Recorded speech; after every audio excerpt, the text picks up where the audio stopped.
Selamat malam para netizen dimanapun kita berada, salam inspirasi bagi kita semua. Inilah sosok ya Hakim PN Jakpus yang memutuskan ya pemilu ditunda siapa saja begitu kan ya. Karena ada gugatan dari Partai Prima ya yang katanya begitu, akhirnya diterima dan lalu kemudian diputuskan bahwa pemilu ditunda. Di mana letak logikanya begitu? Kok berani dia? Ya seharusnya hakim-hakim seperti ini dipecat begitu dong ya. Karena ini mengacaukan dan kacau menurut saya pribadi begitu kan ya. Tidak harus bagaimana Pak Mahfud sendiri mengatakan ini harus kita lawan, kan begitu logika kita begitu kan ya.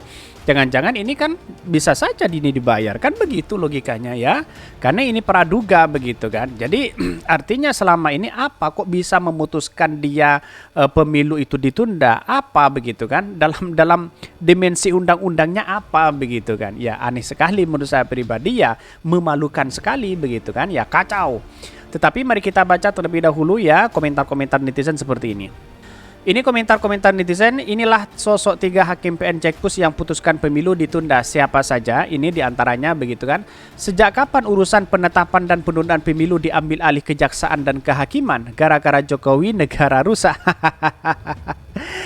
Indonesia negara hukum paling tinggi yaitu undang-undang beserta rumusannya. Semua termasuk hakim-hakim peradilan dan mahkamah tunduk salah jika hukum pasti memiliki hakim dan perangkat peradilan. Hakim juga manusia, jikalau ada kesalahan hukum kalau membayangkan stabilitas negara pecat. Ya seharusnya ini dipecat begitu kan. Hakim-hakim seperti ini hanya memalukan bangsa kita begitu kan ya. Karena pada hakikatnya tahulah dia tahu undang-undangnya di mana begitu kan ya. Ya bahkan ada didenda KPU 500 juta. Di mana letak loginya? Mungkin jangan-jangan ya sepi dari kliennya begitu kan ya. Hakimnya sudah sepuh nih, sudah pikun kali ini ya. Baca-baca apa yang saya bacakan ini ya, pro dan kontra ya. Ini bagian dari demokrasi juga begitu kan ya. Aspirasi masyarakat yang harus kita dengarkan begitu. Muka tampang ya, ini banyak sekali diajak ikut skenario manuver ya, dirancang rezim ya demi kejayaan sesaat ini. Cek latar belakangnya, kalau bisa cek riwayat komunikasi. Latar belakangnya dia pernah memvonis ya pembunuhan hanya 5 bulan, katanya begitu. Kan aneh juga sebagai hakim begitu kan, namanya pembunuhan ya paling tidak 20 tahun, hukuman seumur hidup, kan begitu kan. Ya kok bisa 5 bulan, di mana letak logikanya begitu kan. Orang mencuri kayu aja begitu kan, kannya untuk makan sendiri dihukum berapa? 15 tahun, 10 tahun begitu kan ya. Di mana letak logikanya seorang hakim nih? Kacau menurut saya ya. Ini kuliti hartanya, anaknya, keluarganya, kerabatnya, bahkan asistennya. Ya bisa jadi seperti itu. Tetapi menurut saya pribadi langkah itu langkah yang keliru begitu. Apa yang disampaikan atau dilakukan oleh si hakim itu begitu kan ya. Biasanya nggak lama lagi akan tayang kupasan tipis dari detektif netizen ya. Mereka ini pakar hukum ya. Nggak mungkin kan hal-hal seperti ini dikatakan hilaf ya. Apakah mereka ini sengaja memancing situasi jadi kacau? Betul begitu kan ya. Wah seru nih, netizen paling lihai ya membongkar isi lemari besi orang hati ini. Nanti kan lama-lama bikin PN juga yang nentuin harga pertalit dan biosolar serta tarif dasar listrik. Keanihan unfaedah, betul sekali begitu kan. Inilah komentar-komentar netizen agak pedas dan sedikit saya tertawa begitu. Karena apa? Karena semua dibahas di situ begitu kan ya. Hakim-hakim seperti ini ya bisa dikatakan ya dalam hal ini bisa oknum, bisa apa begitu kan, bisa mengacaukan dan sebagainya begitu. Itu kata netizen begitu kan ya. Tetapi ini saya bacakan pro dan kontra ya. Tapi ini cocok untuk diistirahatkan biar yang muda ini cek mobil dan rumahnya. Ini patut diperiksa siapa di belakang ketiga hakim ini, betul begitu kan ya. Siapa mereka begitu ya? Kok bisa mengatakan seperti itu begitu kan? Apakah tidak malu begitu? Tetapi mari kita baca terlebih dahulu ya beritanya seperti ini. Ini beritanya, inilah sosok 3 hakim PN Jakpus yang putuskan pemilu ditunda. Siapa saja mereka ya di antara ini ya. 3 orang hakim di Pengadilan Negeri PN Jakarta Pusat yang memutuskan penundaan pemilihan umum pemilu di 2024 menerima sorotan ya.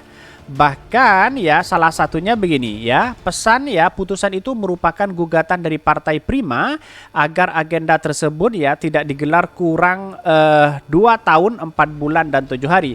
Adapun gugatan kepada Perdata kepada Komisi Pemilihan Umum KPU diputuskan pada Kamis ya, sementara pengajuan dilayangkan oleh Partai Prima pada 8 Desember 2022 silam yang terdaftar dengan nomor 753.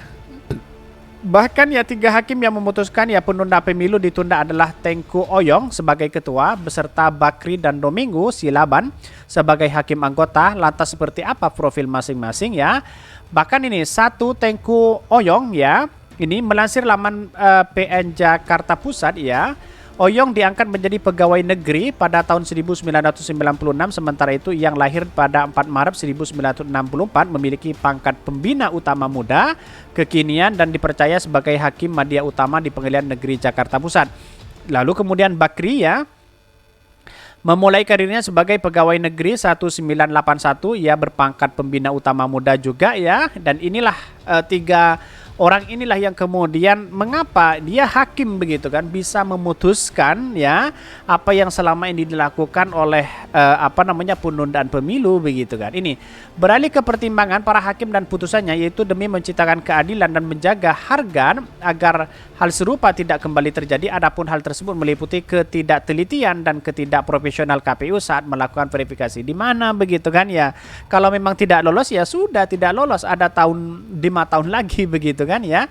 Majelis Hakim juga mengungkap bahwa fakta-fakta hukum sudah membuktikan adanya gangguan pada sistem informal pada partai politik ya. Ia merupakan kerusakan yang disebabkan oleh kualitas alat atau di luar perasaan itu sendiri.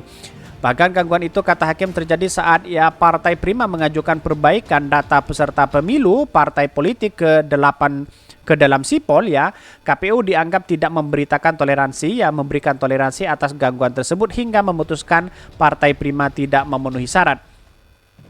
Alasan Partai Prima menggugat. Alasan mengapa Partai Prima melayangkan gugatan lantaran mereka merasa dirugikan oleh KPU. Tepatnya dan verifikasi administrasi yang ditetapkan ya melalui rekapitulasi hasil ya verifikasi administrasi partai politik atau calon pemilu di 2008. Adapun hasil verifikasi KPU tersebut ya, Partai Prima dinyatakan tidak memenuhi syarat. Ya, kalau tidak lolos ngapain begitu kan ya? Pada hakikatnya yang punya kriteria yang khusus atau kriteria yang memang memenuhi standar kualitas ya dari sebuah partai itulah yang lolos begitu kan ya. Kalau memang tidak lolos ya mungkin ada tahun depan begitu kan ya. Perbaiki dulu, tapi yang saya lihat di manakah ternyata Partai Prima begitu kan ya.